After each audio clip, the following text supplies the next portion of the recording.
জানো, প্রথমে আমি যেদিন ভয় পেয়েছিলাম সেদিন জানালায় অবিকল আমার মতো কাউকে উবু হয়ে বসে থাকতে দেখেছিলাম। এটা ভয়ের নয়, ভয়ের নয়। প্রশান্তবাবু, ওসব ভুলে যান না। আর আমাকেও তো এবার উঠতে হবে। আকাশের যে অবস্থা, বৃষ্টি নামতে পারে। লিভিং ডেড বলে একটা শব্দ আছে জানো, মানে মরার পরেও যারা মানুষের জগতে রয়ে গেছে, সেই সব জীবিত মরা, জানো? আপনি কি সব যাতা বলছেন? প্রশান্তবাবুকে প্রায় 10 বছর পর দেখে চমকেই গিয়েছিলাম। অবিকল সেই 10 বছর আগের লোক, চেহারায় এতটুকু পরিবর্তন নেই। যেখানে এখন আছি সেই জায়গাটার নাম বেলতার, কার্শিয়াং থেকে কিছুটা দূরে।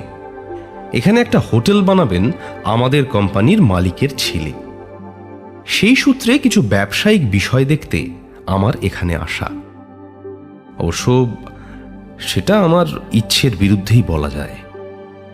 ইচ্ছের বিরুদ্ধে, কারণ অতীতে এই জায়গায় আমার সঙ্গে ঘটে যাওয়া দুঃস্বপ্নের মতো কিছু অভিজ্ঞতা। ক্যাফের বাইরে খোলা জায়গায় চেয়ারে বসেছিলাম। চা খেতে খেতে 10 বছর আগের অদ্ভুত সব স্মৃতি এলোমেলোভাবে ভেসে বেড়াচ্ছিল। সেই সব অস্বস্তিকর স্মৃতি গুছিয়ে দেওয়ার জন্যই যেন প্রশান্তবাবু এসে উপস্থিত হলেন। সঙ্গে করে যা নিয়ে এলেন তার নাম ভয়।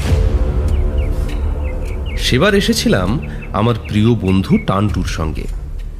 আমাদের দুজনের তখন উচ্চ মাধ্যমিক পরীক্ষার পর যাকে বলে একেবারে মুক্ত জীবন। চল মামার কাছে ঘুরে আসি। মামা? কোন মামা? আরে সুব্রত মামা, তোকে সেদিন বলছিলাম না, হোয়াইট অর্কিড চা বাগানের ম্যানেজার। ও হ্যাঁ, বেলতার নাম বলেছিলেন না জায়গাটার? হ্যাঁ, বেলতার, ছোট্ট পাহাড়ি গ্রাম, একেবারে অফবিট স্পট। বাহ, নির্জন, চারিদিকে চা বাগান আর পাখির ডাক। ওহ, কুলকুল করে অচেনা ঝোড়া বয়ে যাচ্ছে, সারাক্ষণ মেঘেদের আনাগোনা, পাহাড় আর 10 বছর আগে বেলতারের পথে রওনা দেওয়ার সময় টান্টু বিশেষ খোলসা করে কিছু বলেনি। জানলাম কার্শিয়াং পেরোনোর পর যান্ত্রিক কারণে আমাদের গাড়িটা থমকালো একটা নির্জন রাস্তায়। টান্টুর সুব্রত মামার যে কর্মচারী জলপাইগুড়ি থেকে আমাদের আনতে গিয়েছিলেন, ড্রাইভারের সঙ্গে গাড়ি ঠিক করতে করতে তিনি বললেন, অন্ধকার হলে আজকাল কেমন ভয় করে। ভয় করে? আসলে সমস্যাটা আমাদের চা বাগানের এক কর্মচারীকে নিয়ে, প্রশান্তবাবু। ভদ্রলোক সন্ধে হলেই মাঝে মাঝে ভয় পেয়ে এমন সব আচরণ করেন যে আশেপাশের মানুষজনকে পর্যন্ত ভয় পাইয়ে ছাড়েন। এই টান্টু, এই তুই এসব কিছু বলিসনি তো? অফবিট স্পট, চা বাগান, পাহাড়, অচেনা ঝোড়া, এসব তো ঠিকই আছে, কিন্তু তখন যে আর বলে থেমে গেলি, সেই আর মানে কি এইসব ভুতুরে ব্যাপার স্যাপার? হ্যাঁ হ্যাঁ, তোকে আগে বলা হয়নি। ও আসলে ওই মামার মুখে চা বাগানের এই ভুতুড়ে গল্পগুলো শুনে, বুঝলি তো, একটা অ্যাডভেঞ্চারের লোভ আর সামলাতে পারলাম না, তাই আর কি। আচ্ছা, তাহলে তো সুব্রত মামাকে ধরতে হচ্ছে। হ্যাঁ হ্যাঁ, তোর যা কিছু জিজ্ঞেস করার বাগানে পৌঁছে মামাকে জিজ্ঞেস করে নিস। যাক বাবা, অ্যাট লাস্ট গাড়ি ঠিক হয়ে গেছে। চলো চলো চলো, তাড়াতাড়ি বাগানে পৌঁছতে পারলেই হলো। চা বাগানে পৌঁছে কিছুটা বিশ্রাম নেওয়ার পর সেদিন রাতে কথা হচ্ছিল সুব্রত মামার সঙ্গে। কাঠের বাংলো বাড়ির সামনের চত্বর তখন ধুয়ে যাচ্ছে মায়াবী জ্যোৎস্নার আলোয়। মামা, প্রশান্তবাবুর সমস্যাটা ঠিক কিরকম? সমস্যা বড় অদ্ভুত। আসলে ভদ্রলোক এখানকার পুরনো কর্মচারী, অনেকদিন আছেন, কিন্তু মাস দুয়েক হলেও হঠাৎ ভয় পেয়ে অদ্ভুত সব কাণ্ড ঘটাচ্ছেন। কাণ্ড? কেমন কাণ্ড? একদিন সন্ধেবেলা নিজের কটেজ থেকে দৌড়ে এসে আমায় ডাকলেন। বললেন হুবহু তার মতো দেখতে একজন বেটে খাটো লোক জল জলে চোখ মেলে জানলা দিয়ে ঘরের ভেতর উঁকি দিচ্ছে। আচ্ছা। আমি তো অবাক, দৌড়ে গেলাম। খোঁজাখুঁজি করা হলো, কিন্তু কোথায় কি। আর একদিন এসে বললেন তার বিছানায় নাকি একটা মোড়া শুয়ে আছে। মোড়া? হ্যাঁ, সেদিনও অনেক খোঁজাখুঁজি করা হলো, হুলস্থুল কাণ্ড, কিন্তু কিছুই পাওয়া গেল না। আচ্ছা। ব্যাপারটা অদ্ভুত। মানে সকালবেলা দেখলে ভদ্রলোককে বোঝাই যায় না যে ওর কোনো অসুবিধা আছে, অথচ অন্ধকার নামলেই কেমন যেন হয়ে যান। তারপর? ভদ্রলোকের কটেজে আলাদা করে একজন সিকিউরিটি রাখা হয়েছে, নাম বিশাল মুখিয়া। আচ্ছা। এই বিশাল থাকলে প্রশান্তবাবু মোটামুটি শান্ত থাকেন, না থাকলেই মাঝে মাঝে ভয় টয় পেয়ে চিৎকার চেঁচামেচি এসব করেন। আচ্ছা আচ্ছা। এইভাবেই চলছে। অলৌকিক গল্পে আমার আর টান্টুর কারো আগ্রহই কম ছিল না। সিকিউরিটি রেখে ভূতের ভয় আটকানো কেমন চলছে খতিয়ে দেখতে সুব্রত মামাকে নিয়ে প্রশান্তবাবুর কটেজে গেলাম। সিকিউরিটি বিশাল মুখিয়া কটেজের বারান্দায় চেয়ারে বসেছিল। সুব্রত মামাকে আসতে দেখে উঠে দাঁড়িয়ে স্যালুট করলো। সালাম স্যার। তারপর আমাদের দুজনের দিকে কেমন একটা স্থির দৃষ্টিতে তাকালো। অস্বস্তিকর চাউনি, যেন বুঝতে পেরেছে আমাদের বেড়াতে আসার পিছনে অন্য কিছু উদ্দেশ্য আছে। আমরা সে চাউনি অবজ্ঞা করে ভেতরে গেলাম। প্রশান্তবাবুর বোধহয় পুরনো আসবাবপত্রের নেশা। খাট, চেয়ার, টেবিল, কাঠের আলমারি সবই যেন এক একটা অ্যান্টিক পিস। শোকেসে নানা রকম মূর্তি, মুখোশ, ট্রাইবাল আর্ট আর বনসাই, যেন কোনো ঘরোয়া সংগ্রহশালায় ঢুকে পড়েছি।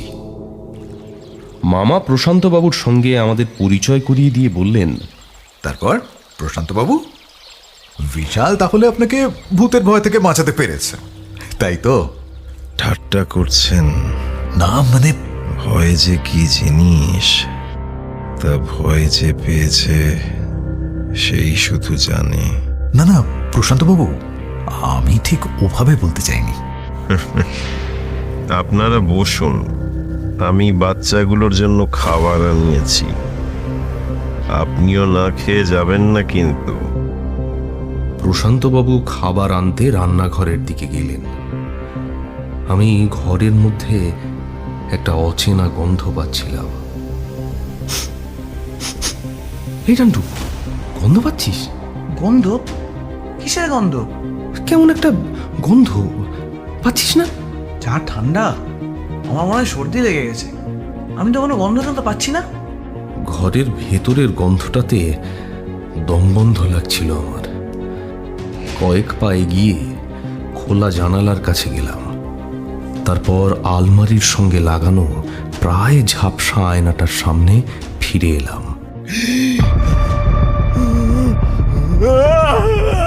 আরে কি কি হলো? কিসের আওয়াজ? আবার উনি ভয় পেয়েছেন নিশ্চয়ই।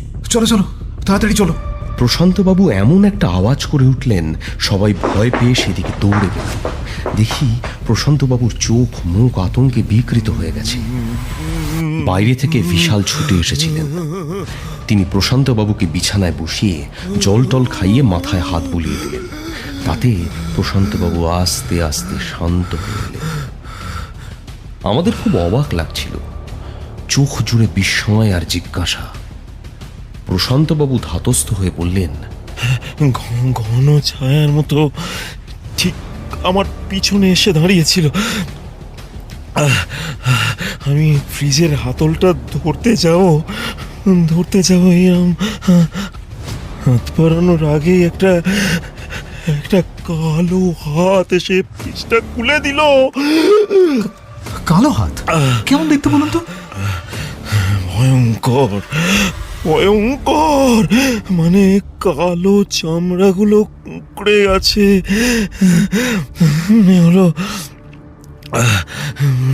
চামড়ায় দগদগে কি সব হয়েছে, তার থেকে রস গড়িয়ে পড়ছে। ও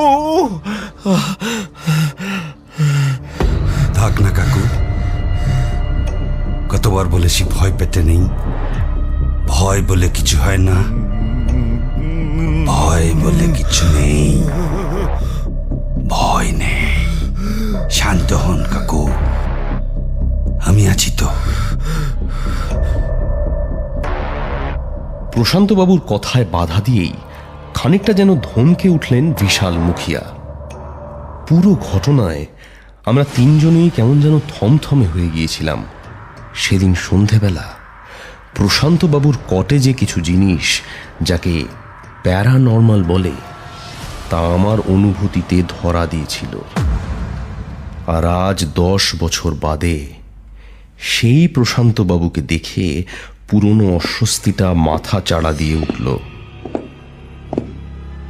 প্রশান্তবাবু হে হে করে হেসে লম্বা বেঞ্চের অন্যদিকে বসলেন। কত বড় হয়ে গেছো, হ্যাঁ? আমি কিন্তু মুখের আদল দেখেই চিনেছি। সুব্রত স্যারের সেই ভাগ্নের বন্ধু, কি তাই তো?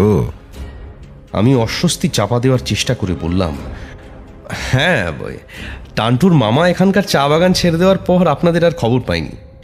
যাই হোক, আপনাকে কিন্তু বেশ ফ্রেশ দেখাচ্ছে।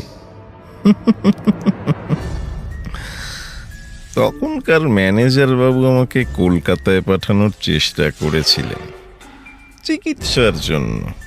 আচ্ছা। আরে বাবা, কলকাতা তো আমার কাছে বিদেশ। যদি হারিয়ে যাই, সেই ব্রিটিশ আমল থেকে আমরা 4 পুরুষ চা বাগানের কর্মী, বুঝলে? ও, তাছাড়া ভূতের ভয় কি আর চিকিৎসায় সারে? তা ভূতের ভয় কাটলো কিসে? মনে হয় এই জন্যই বিশাল মাঝে মাঝে তোমার কথা বলতো। আমার কথা? তোমরা চলে যাওয়ার পর একদিন বিশাল আফসোস করে বলছিল, ম্যানেজার সাহেবের ভাগ্নের বন্ধুটা 2 দিনের মাথায় শরীর খারাপ নিয়ে চলে গেল। ছেলেটার ক্ষমতা ছিল। ক্ষমতা? কি ক্ষমতা?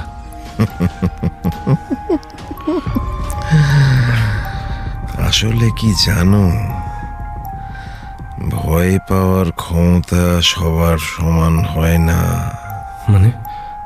যাদের মধ্যে অদম্য কৌতূহল আছে, ভৌতিক চিহ্নগুলো যারা চিনতে পারে, তারাই ভয়ের দুনিয়ায় প্রবেশ করে।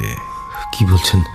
একের পর এক ভয়ানক অভিজ্ঞতা পেরিয়ে একটু একটু ভয় পেতে পেতে তলিয়ে যায় আরো গহীন ভয়ের অতলে।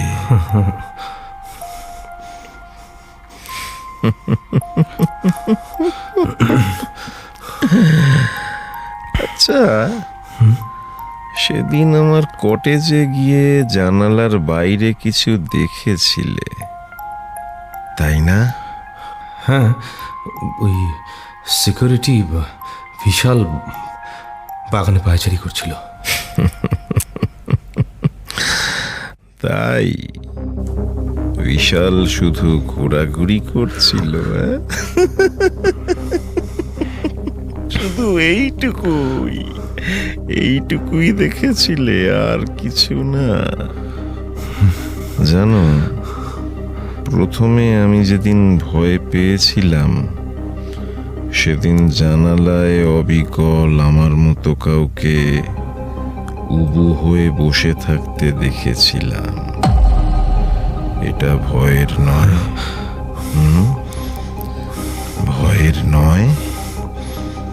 আমি পরিষ্কার বুঝতে পারছিলাম 10 বছরে প্রশান্তবাবুর ভয় পাওয়ার ব্যামো ভয় দেখানোর রোগে পরিণত হয়েছে। ছাড়া পাওয়ার জন্য বললাম, প্রশান্তবাবু ওসব ভুলে যান, আর আমাকেও তো এবার উঠতে হবে। আকাশের যে অবস্থা, বৃষ্টি নামতে পারে। আমি উঠে পড়ছি দেখে ভদ্রলোক ঝপ করে উঠে আমার সামনে এসে দাঁড়ালেন। লিভিং ডেড বলে একটা শব্দ আছে জানো, মানে মরার পরেও যারা মানুষের জগতে রয়ে গেছে, সেই সব জীবিত মরা, জানো? আপনি কি সব যাতা বলছেন? এইসব জীবিত মরাদের ভূতের গল্পে যে যেমন নাম দেয়, কেউ পিশাচ, কেউ বেতাল, কেউ ডাক। আচ্ছা, ডাক কাকে বলে জানো তো? জানো? হ্যাঁ, ডাক ডাকের চেয়ে অবশ্য ডাকিনি বেশি পপুলার, কি বলো? আচ্ছা আচ্ছা, সেদিন আমার ঘরের আয়নাটা ভালো করে দেখেছিলে নিশ্চয়ই? আয়না? হ্যাঁ, পুরনো আয়না, আবছা আবছা দেখাচ্ছিল। ওই আয়নায় একদিন দেখি আমার প্রতিবিম্বের পিছনে আমার বিছানায় শুয়ে আছে আমারই মরা। কি বলছেন? আপনি হাসছেন? পাবো না?